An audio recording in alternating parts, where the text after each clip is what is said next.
લઈને એવો ફેંકી દે, આપણને ઓળખતોય ના હોય. દુનિયાનો કોઈ ભરોસો નથી, પણ ઈશ્વર નોંધ લે છે.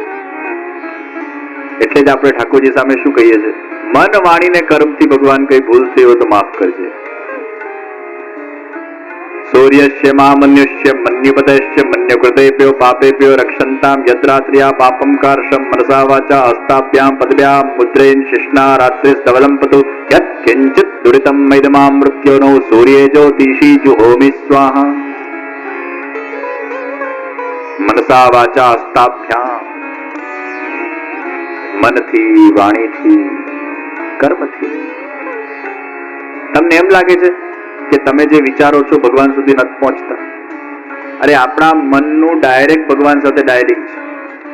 તમે જે વિચારો છો એ ઠાકોરજી સુધી પહોંચે છે. એટલે જ મનથી ઘણીવાર દોષ થતા હોય, વાણીથી દોષ થતા હોય, ઘણીવાર કર્મથી દોષ થતા હોય. હે પ્રભુ, મન વાણી કર્મથી જે દોષ થયા હોય એને માફ કરજો. અને તું મને સારા વિચાર આપજે, તારા વિચાર આપજે. तो परमात्मा हमारा केंद्र बनना चाहिए, सत्य हमारा केंद्र बने. सत्य ही शाश्वत है, सत्य ही परमात्मा है, सत्य ही अनूठा है. ब्रज मंडल के अंदर सत्य रूप पूर्ण पुरुषोत्तम श्रीनाथ जी बाबा का मंगल प्रागट्य हुआ. गुरु और गोविंद का मिलन हुआ અને બધાનું કેન્દ્ર એ શ્રીનાથજી બાબા બન્યા છે. સર્વ વ્રજવાસીઓ ઠાકોરજીના દર્શન કરવા રોજ જાય.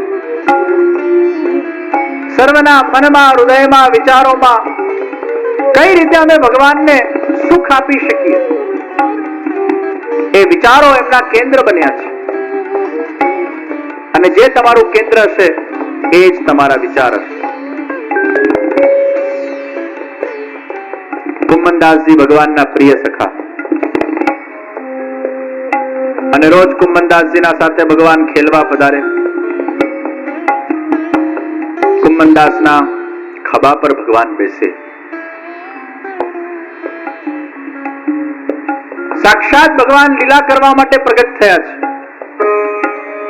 સાક્ષાત્કાર પ્રદાન કરી રહ્યા છે. કુંમનદાસના ખભા પર બેસીને બંને ચરણારવિંદ ભગવાનના લટકતા છે. બંને ચરણારવિંદને બે હાથથી કુંમનદાસ ઝાલી રહ્યા છે. એ ભગવાનના દિવ્ય કોમલ ચરણારવિંદનો એ કોમલ સ્પર્શ કુંમનદાસજીના મન, બુદ્ધિને પાવન કરી રહ્યું છે. એ ભગવાનના બંને હસ્ત કુંમનદાસના મસ્તક પર છે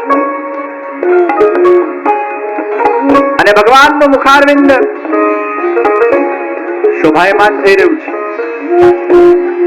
એ સુંદર કમલ નયન, નાસિકા, અધરોષ્ટ, એ ઘુંઘરાલા ભગવાનના વાળ, એ ભક્ત અને ભગવાનની આ સવારી કોઈક જીવ પર કૃપા કરવા માટે આગળ વધી રહી છે.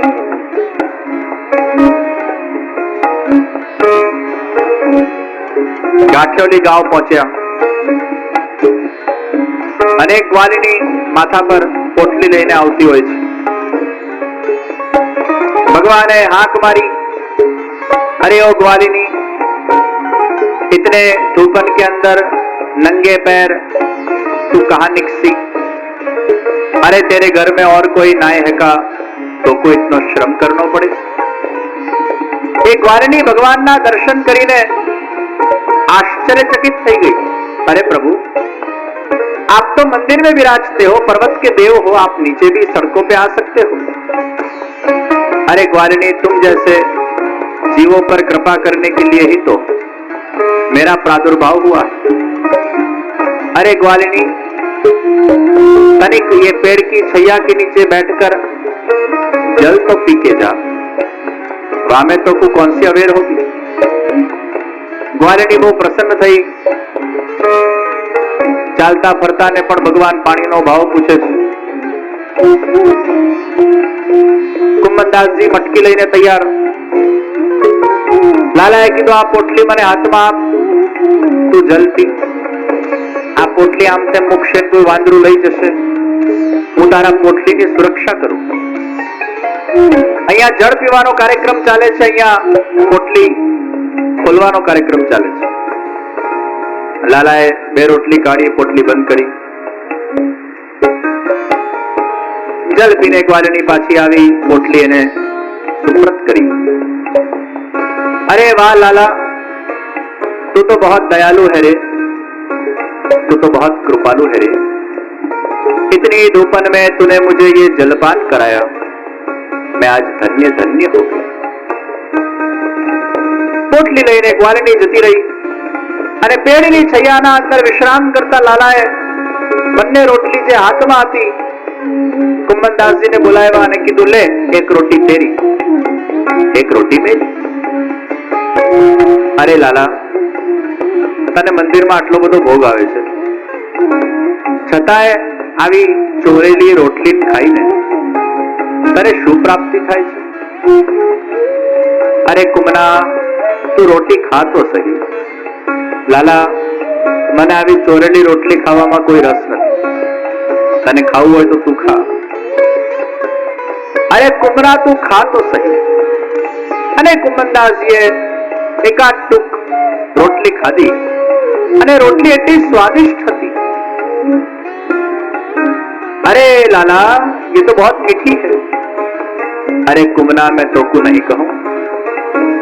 ये सब ग्वालिन मेरे दर्शन करने आवे, मेरे दर्शन करती जाए करती जाए करती जाए करती जाए और मेरे स्वरूप के चिंतन के अंदर इतनी व्यस्त हो जाए, घर पे जाकर जब रोटी को बेलती जाए बेलती जाए बेलती जाए तो मेरो ही स्मरण करे और मनोमन मुझे रोटी अरोगाती जाए.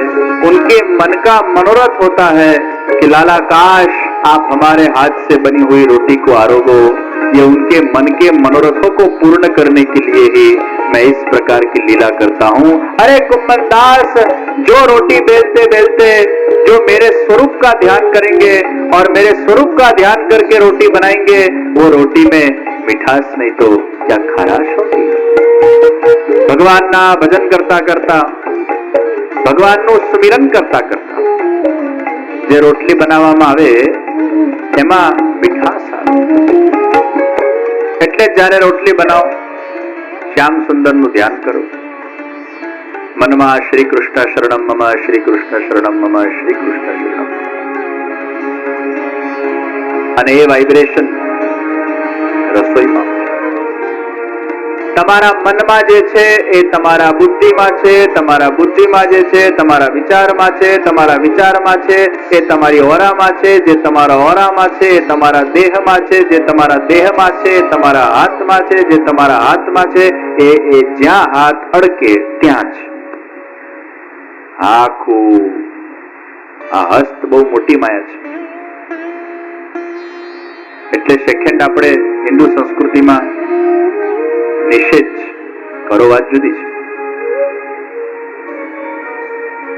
બે હાથ જોડવા એટલે આપણી સમસ્ત શરીરની જે ઉર્જા છે, શરીરની જે એનર્જી છે, આખા શરીરને રેપ્રેઝન્ટ આપણા બે આ હાથ કરે છે અને માથું કરે છે.